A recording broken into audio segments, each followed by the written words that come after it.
కోనసీమలో సత్యాగ్రహ యాత్ర చేసి తీర్తామని చెప్తున్నారు కాపు ఉద్యమ నేతలు.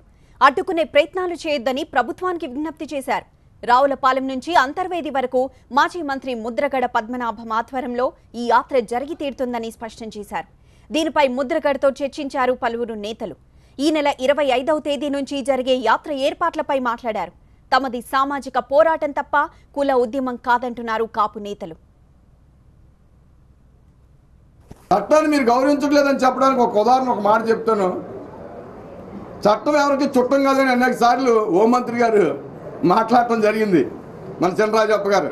అంటే చట్టం మీకు చుట్టం అని క్లియర్గా ఈరోజు నేను చెప్పగలుగుతాను.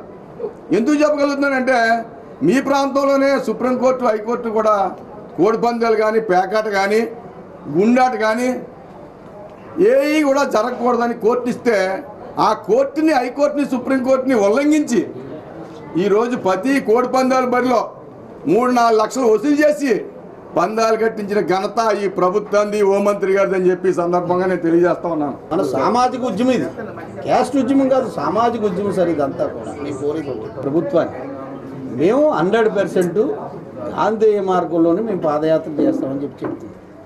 ఇక నష్టాలు కష్టాలు ఏమైనా ఉంటా ఒకవేళ ఆ జరిగినా మా మీద వేస్తారు, జరగకపోయినా వేస్తారు. ఎందుకంటే ఇన్సిడెంట్ అనేది కామన్, మేమే అక్కడ మేము పాదయాత్ర చేయడం వల్లే ఇన్సిడెంట్ జరుగుతాయన్నది కదా.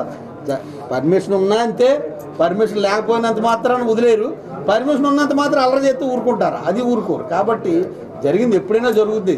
ఇక్కడ మేము కోరేది విజ్ఞతతో ఆలోచించమని చెప్తాం.